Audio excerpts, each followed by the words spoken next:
I salute you once again, O precious people of Most High God. I'm very, very happy today once again that the Lord has enabled us to gather together, and by His grace, you are alive, I'm alive. We don't take this for granted, but it's always a privilege to see a new day. Many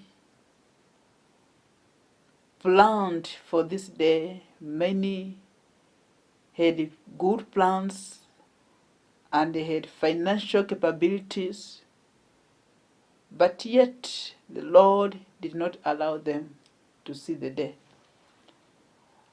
I always tell people that each day you are given is a privilege for you. It's not a right. And you should not take it for granted, but you must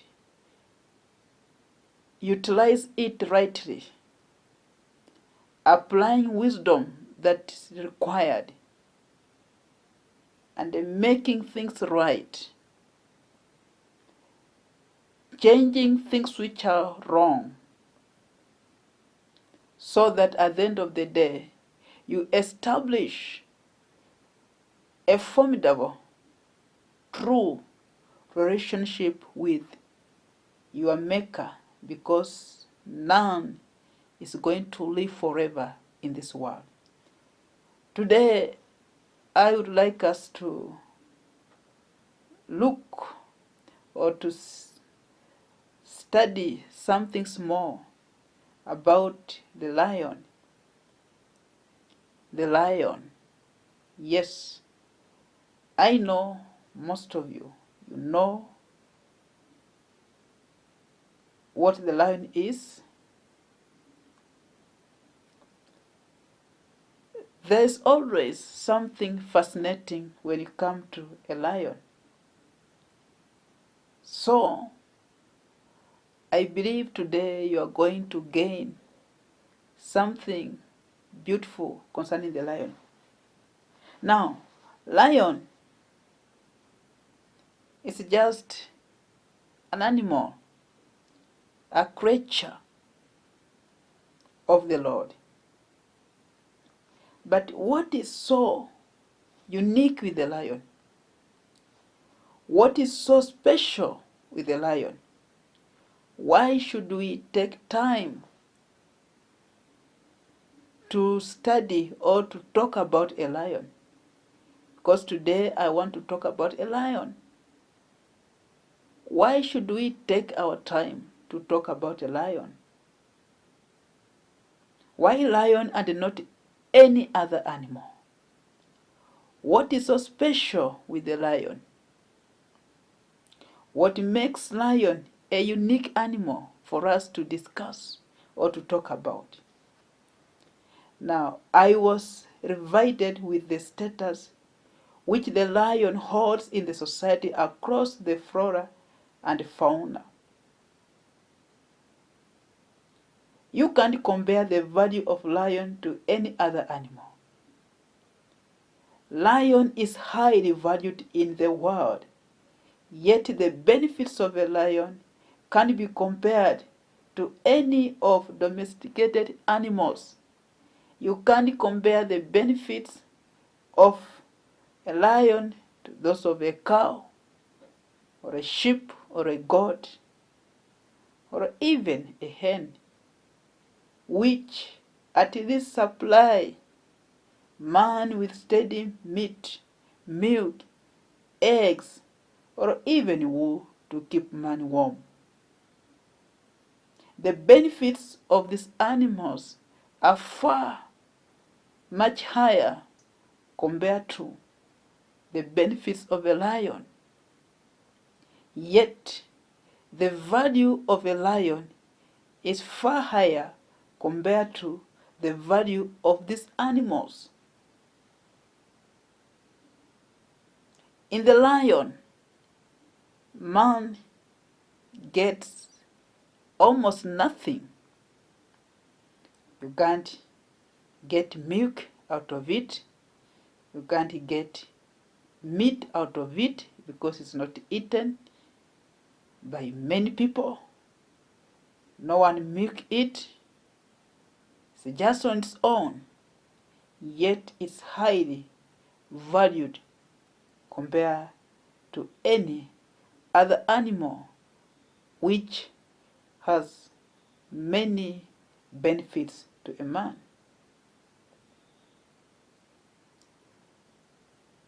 Lion commands a honorable position in the world.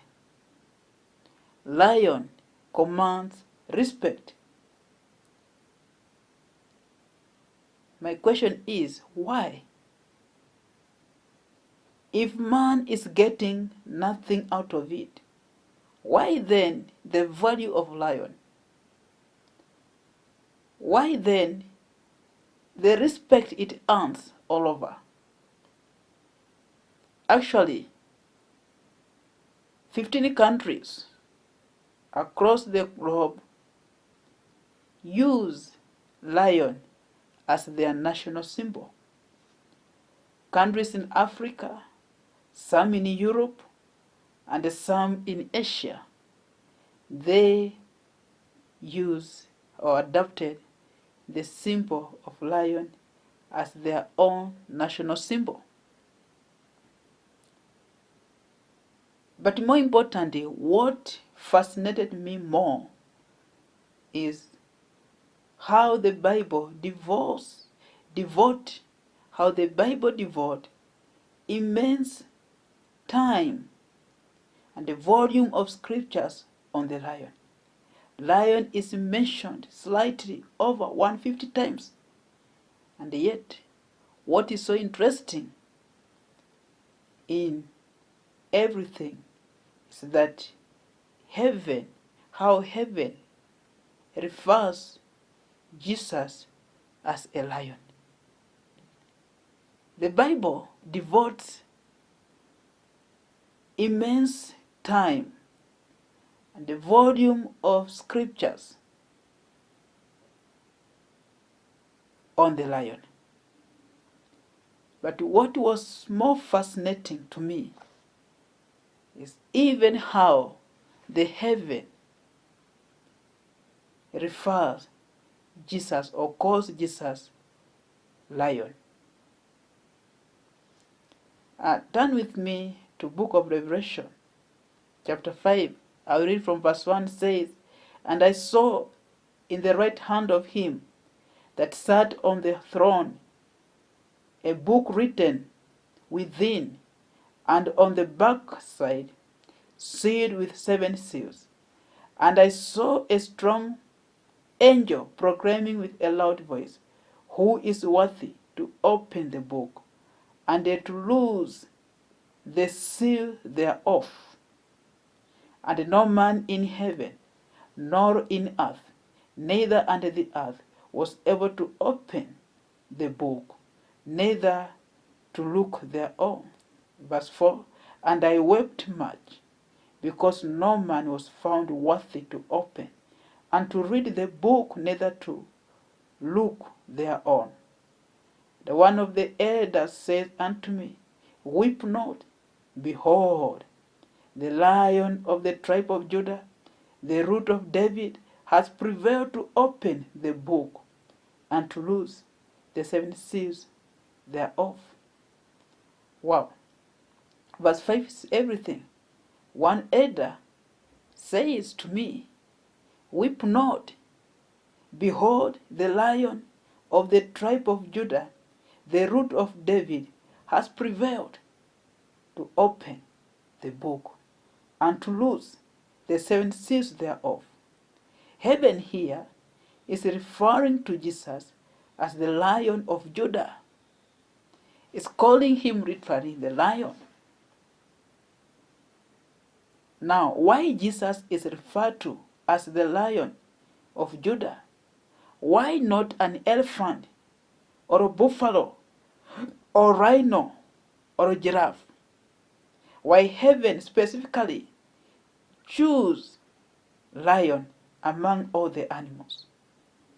Why heaven specifically declares Jesus a Lion of Judah, and why lion is strategically used, not any other animal. Lion is just a cat. It's not the largest of the animals in the jungle, neither the heaviest of the animals in the jungle, and it's not the smartest of the animals in the jungle. Lion is not smarter than a serpent, neither heavy as an elephant, nor stronger as a buffalo. When you look at the lion, it's not the smartest of the animal in the jungle. It's not the heaviest of the animals in the jungle. It's not the largest of the animals in the jungle. It's not the tallest of the animal in the jungle. It's not smarter as the serpent. It's not stronger as the buffalo. It's not taller as a giraffe. It's not heavy as an elephant. Yet it is chosen. And the Lord himself choose to use lion or apply the name lion to be his own title. What is so special with this lion that even Jesus himself is called the lion?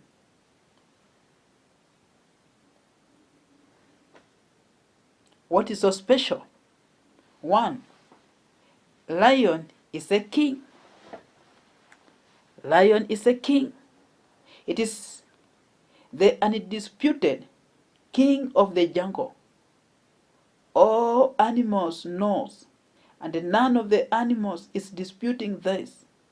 Lion remain undisputed king, and that's why when heaven referred to Jesus as the Lion of the tribe of Judah, in other terms, it refers to him as the king of the worshippers. Because lion is the king, then Jesus is the king. Judah is praise. It's a Hebrew word. Name is a Hebrew name, which means praise. The term or the word praise, which is a name Judah or Yehud, literally means praise or thanks. The word praise means admiration, to admire. You praise what you admire. And the word admiration means veneration. You venerate, you elevate. And the word veneration means worship.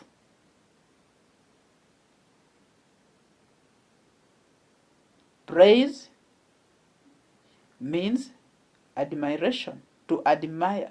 You praise what you have admired. Admiration also could literally mean veneration. And veneration means worship. So there's no much difference between praising and worshiping. When we say Jesus, the Lion of Judah, we literally mean Jesus is the king of the worshippers.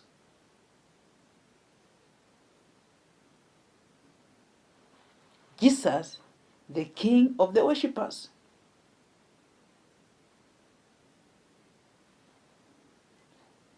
And that's why Jesus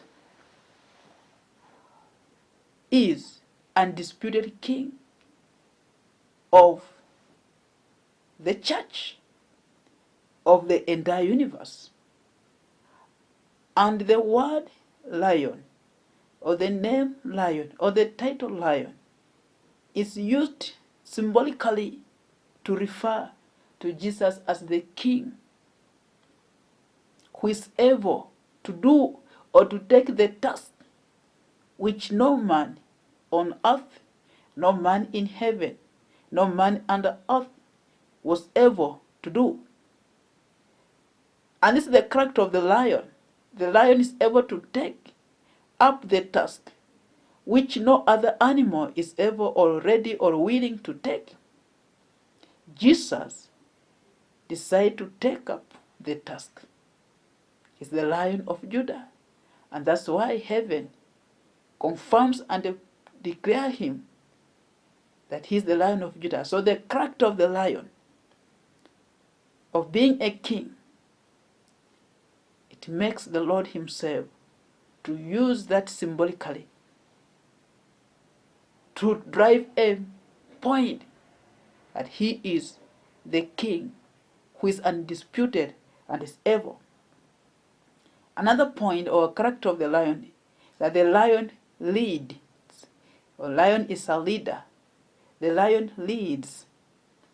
Lion is a leader and not a follower. Lion does not follow other animals, but it leads. It walks majestically to possess new territories, to defend the existing one, as well as venturing into new realms of opportunities without fearing. The lion leads. Jesus was and is a leader. He leads by example. He sets standards which believers follow.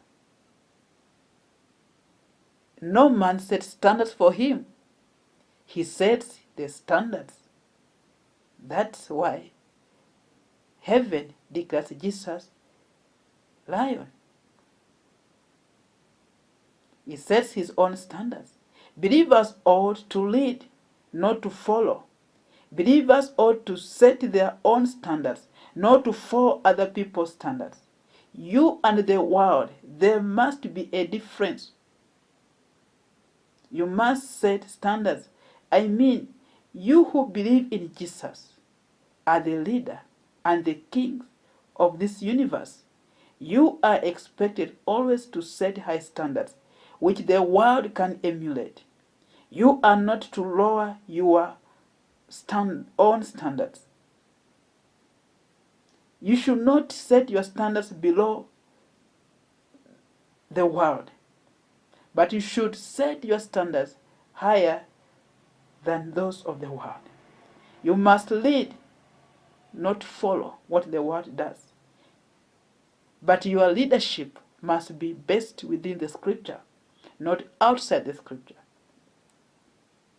There must be a big difference between you and the world. The world must struggle to attain your standards. The world must know who you are by the standards you set, by leading. Daniel set the high standards that the world knew who he was, and they agreed with him, though they hated him, but they could say, surely, this is the man. We cannot find him in this kind of the behavior. When all women of the world fornicate around and give birth, even before marriage, you must set high standards of sexual purity, that you will stay virgin until marriage. That's the high standard you set. When the worldly women insult their husbands and disrespect them, you set a high standard of submission. You submit your husband, which the world cannot do. When all women outside the world walk three-quarter naked or literally naked to attract men, you set a high standard of modest dressing, glorious to God, which promote respect and dignity. You don't dress like the world. You dress in the right way, as the Lord has said, then you set those standards. You don't lower to fit the world, but you set the standards that the world will struggle to fit into and admire to be there, even though they cannot make it on their own. When men of the world become violent against their wives, you set a high standard of love to your wife, which promote peace and joy, not death, not harm, not injuries, because you have set a standard of love rather than violence. When men of the world become irresponsible, for you must become more responsible to your family and take care of your family.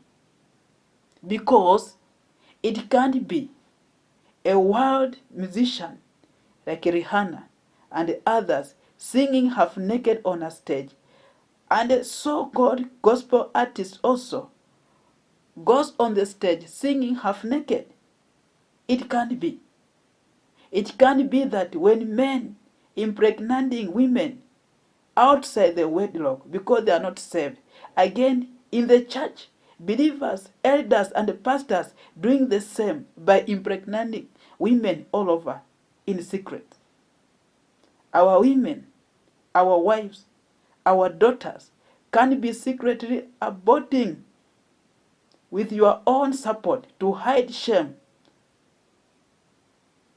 of their own wickedness. There must be a difference. That at least your children should be raised in a way that they set the standards and they don't fornicate around and do what's evil. That the world can emulate and say, surely I want to be like Abe, so and so.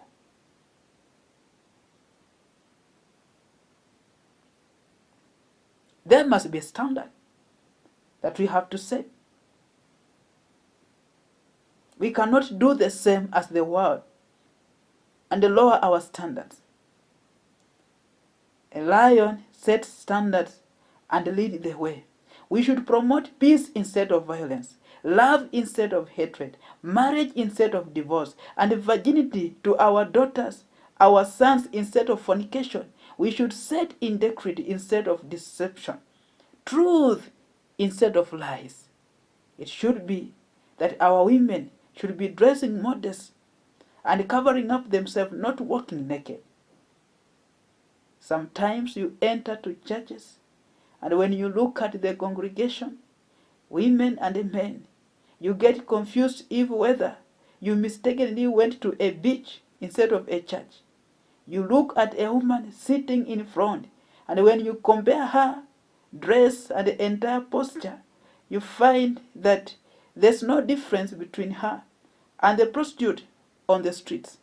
There you left outside. There must be a standard which the world cannot attain. It can't be that our women in the church dress like the horse in the streets. It can't be that our men in the church impregnate women inside the church and outside like the whoremongers outside there. It can't be that we speak lies as the world. It can't be that we fornicate, that we commit abortion just like the world. It can't be that in our church we can't find, our daughters can't wait until marriage, that we can't find virgins in the church. There must be standards that the world cannot attain, but the church highly uphold. We must set the standards, and the lion set the standards. Jesus set the standards. We must set the standards so that the gospel of Christ should not be blasphemed. The third one, lion command respect. Lion command respect. Lion being the king and the leader, it commands worthy respect across the globe. Animals of either kind do so. All the animals respect the lion. Lion is respected not because it imposes no demand, but rather he earns respect by those who love him and by those who hate him. Hyenas hate lion, but they respect him. Elephants dislike lion, but they respect. The lion earns respect because of the standards it has set. The standards he has set makes him to earn respect from friends and haters alike. So that's what should happen to all believers. That believers are to set high standards and to live by those standards. And those standards will earn them respect from those who oppose them, from those who hate them, and those who love them alike. When you set standards and you live by those standards, accordingly, you earn respect. You don't need to go outside. You don't need to hold a position to get respect of honor. It's about your character that's going to determine whether you are going to earn respect and command respect across or not. They will look at you and analyze you. It's not by the words you say, it's by the things you do that makes difference. You set the standards, you live by those standards, you get respect from those who love you, and even those who hate you will be forced to respect you. That's what the church ought to do, to live by the standards that the Lord has set, and to ensure they uphold those standards until the world will respect them even though they hate them. Because you are going around to proclaim that you are saved, to say that you have seen the light. But when they look at your actions, they don't see that light, they see the darkness. They see no difference between you and the others. And how will you be respected if your own actions betrays your words? How can you be respected if what you do is contrary to what you purport to believe?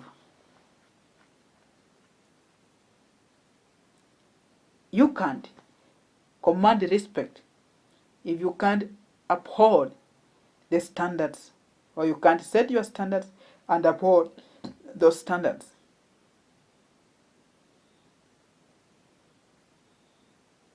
Because how will you earn respect when a whoremonger goes to the street and cheaply sleep with a whore, and he goes to church and simply sleeps with a believer? How will it be? Because a whoremonger, he cheaply goes to any street, he picks a whore, sleeps with her, and then he comes to the church and simply sleeps with a believer, in quotes. How will you earn respect when a whoremonger can find a cheap whore outside and come to find a simple believer inside the church? There's not much difference. How will you then earn respect if a whore dresses in miniskirt to market herself, and a worshipper also dresses in the same miniskirt? I don't know, to market herself or to do what? How will you be respected if they see non-believers just giving birth without getting married, and so Even they see the church, the believers in the church who are not married, busy giving birth. What's the difference between the world and the church? If the daughters of the world are fornicating around, giving birth without getting married with different men, and the same daughters in the church are also fornicating, giving birth without getting married, how will you earn respect? Respect you earn by the standards you set. You command respect, not by demanding respect, by earning respect, and you earn respect through or by the standards you set. The lion sets the standards, and the lion lives by the standards. That's why Jesus is happily using lion or applying the title of lion to himself. Finally, I have many things we can share, but because of time, lion is brave. Lion is brave. Another character. The most important character of lion is its braveness. A lion is fearless. A lion does not fear anything, neither anyone. The lion does not run away from troubles, but it chooses to face the troubles. A lion loves fighting, no matter how bigger the challenger may be. Lion does not run away. Lion may retreat, but it does not run away. That's why heaven is emphatically calling Jesus Lion of Judah, which means the fearless king of the worshippers. Jesus does not run away, but he stands and fights for you and I. Remember what the scriptures tells us, how Jesus himself will command the army and lead the war against the Satan or the devil on that day, the last day. Jesus will bravely lead the war, and he will slew his enemies and destroy his enemies until none is left. All of us shall participate in that war. The only difference that all of us we shall not all of us will be on the same side. Some will be on the side of the Lion of Judah, and some will be on the side of the dragon. But the war, you will participate either way. You will participate in that war. It doesn't matter. What matters is, where will you stand? Which side will you represent? The side of the dragon, which is the devil, or the side of the Lion of Judah, which is the side of righteousness? Revelation chapter 20.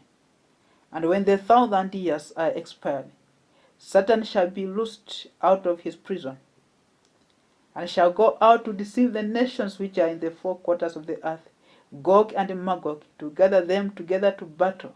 The number of him is as the sand of the sea. When you read the book of Joel chapter 2, it gives you how the battle will be, how the Lord himself will lead the battle. Joel chapter 2 verse 1 to verse 12.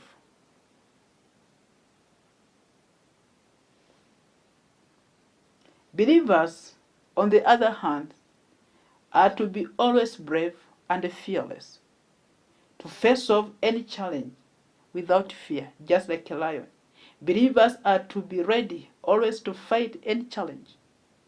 Believers are not to fear witches, sorcerers, or necromancers, or any other demonic forces. Believers are not to run away from challenges, but to bravely face and fight them until they win. God himself is a man of war. The Lord is my strength and a song, and he is become my salvation. He is my God, and I will prepare him an habitation, my father's God, and I will exalt him. The Lord is a man of war. The Lord is his name. We are to fight. The lion fight. Victory comes by fighting, not by running away or fearing. Believers ought to be winners, not losers. These characteristics of lion gives him the liberty, the latitude to command respect across the world. The standard it set, the leadership it leads, the braveness it has embraced. That is it, which makes that what makes him to be a different animal. You can't compare lion to any other animal. Lion is on its own league. Believers ought to be on their own league, not to be compared. You can't compare lion to hyenas.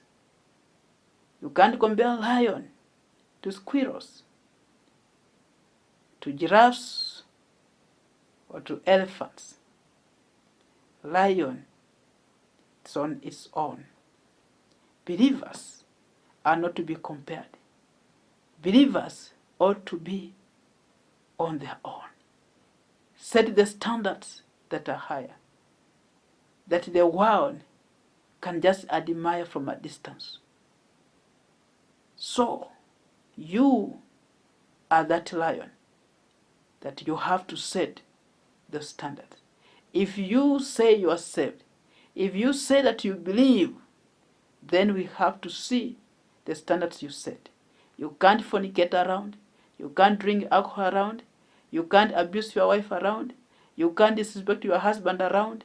You can't be committing abortion here and there, killing, and yet claiming to be the believer.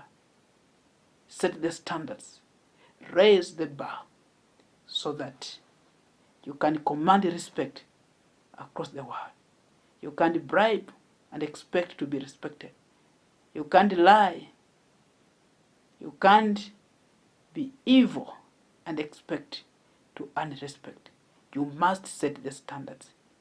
And the standards you set, let it be so high that even your enemies will respect you. Not because they love you, though they hate you, but your standards will force them to respect you. Shalom.